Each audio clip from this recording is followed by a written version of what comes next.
I am Doomsvince, and this is day 41 of Spawn Year.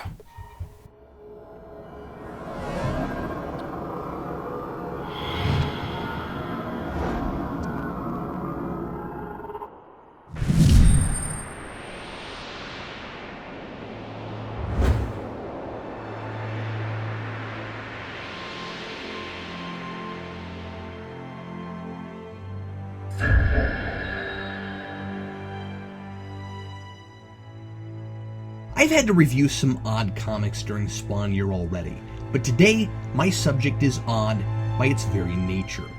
On the first day, Doomsvince gave me a few Spawn action figures, among other things, to help me pass the time.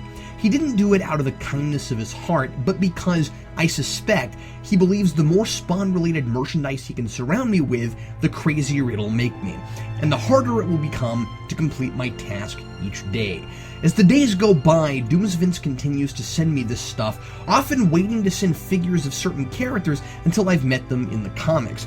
I know from reading in my daily updated Spawn Year laptop that the first line of action figures came with comic books. Considering the gimmicks on some of these figures, Overkill's head pops off, Violator's mouth opens and closes by moving the horn on his head, etc., I couldn't imagine what sort of comics they'd be packaged with. Despite the morbid nature of the source material, these figures are clearly meant to be played with by children. These toys were mass-produced and available in regular retail establishments. There's no way Todd Toys could get away with comics including some of the adult subject matters we've seen in the main title, or the blood and gore, or the disembodiment and decapitation. Yes, dear reader, today I have the opportunity to read these short attempts at kid-friendly Spawn comics. Can you believe the sheer absurdity of my situation? If I were to put my hands in the air and choose today to refuse to play Doomsvince's sadistic review game, I would be buried alive over comic books that came with action figures. 41 days in, and this whole predicament hasn't become even the slightest bit less bizarre. First off, these may be a little silly, but considering they're not the main product but a nice little bonus for buying an action figure, and considering the impossible task of telling some sort of coherent 12-page story that won't freak parents out, I can hardly complain about the quality of these comics. All of these are written by someone named Eldon Asp, who honestly manages to make more sense out of the Spawn universe in these little mini-comics than I've been able to make out in 6 weeks. Of course, these might just be his interpretations, simplifying mythos that's been largely inconsistent and sometimes outright incoherent. These are mostly just recaps, introducing newcomers to the characters and their origins, and clearly trying to entice them to read the regular comic, which is honestly a bit deceptive. McFarlane wants Spawn everywhere, but he's created a property that at least attempts to be for a mature audience and is therefore not for everyone. But it's a little refreshing to read something that doesn't beat around the bush. It comes right out and, gasp, tells us things. According to both the Spawn and Clown issues, Al Simmons was hired to kill innocent people in conspiracies by Jason Wynn, and Wynn hired Chapel to kill Al when he stood up to Wynn, saying he was done murdering people. I may have glossed over something. I am, after all, more concerned with not getting buried alive than I am with memorizing the entire Spawn canon, but I don't think McFarlane has ever come right out and told us all of that. It would certainly make Al more sympathetic, but this wouldn't be the first time McFarlane let something get published that's contrary to what he intended also. And I can't imagine action figure comics would be high on his priority list. We're also told in both of those comics that Spawn is deliberately doing good things in the hopes of saving his soul. Again, an impression I have never gotten in 32 issues.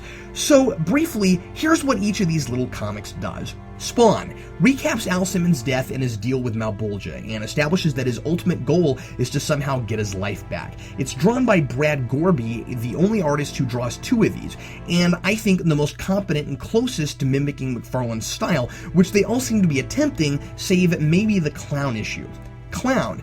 Al's origin from Clown's perspective. Pretty much everything we got in the Spawn issue, plus Clown going after Spawn. It's odd that just because this is the one that comes with the Clown figure, he actually announces, "I'm the Clown," even when he's in his Violator form, and because it's all from his demented perspective, everything looks like it's losing molecular cohesion, as if it's all made of jello.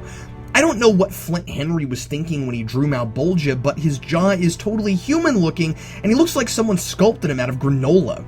Overkill. Tony Twist perfects his cyborg making process after Trimmer didn't work out. Overkill gets built, he goes after Spawn, the end. This is the only one with any blood after Clown kills a mobster. You know, when he was taking down Twist people for no good reason. Not sure why it's fine there, but avoided in the others, but still muted compared to the bloody violence in the regular book. Violator. Malebolgia doesn't like that Spawn's using his powers for good, so he interrupts Clown's Seinfeld episode and tells him to go show Spawn the ropes. John Cleary does an adequate job of drawing everything but Spawn's face, which looks like someone punched a pillow. I love the Trimmer issue. It depicts Trimmer and Spawn's first meeting like two kids having a slight misunderstanding on the playground and then deciding to be best friends. Trimmer explains that Tony Twist made him into a monster and discarded him in favor of Overkill. And Spawn also hates Twist, so he says this, "Really? I'm a good guy. Hey, no hard feelings, right, friend?" Then instant pals, they jump off to go get Tony. I want to read that book every day. Come on, Trimmer. Okay, buddy. When you punch, don't forget to use your springy arm. Better than, okay, Trimmer, here are some incriminating files. Tell me how it all works out. Finally, the medieval Spawn issue is really interesting because it reveals some of that Spawn's origin. He comes back for his sister rather than a lover. We also see Violator transform into Clown wearing period peasant clothes, which is amusing. I would imagine readers who might have tried Spawn after reading these would be disappointed that the series itself isn't so straightforward. It's a little sad that writing about recap 12-page mini-comics that come with action figures almost feels like a vacation. Signed, Captain Logan.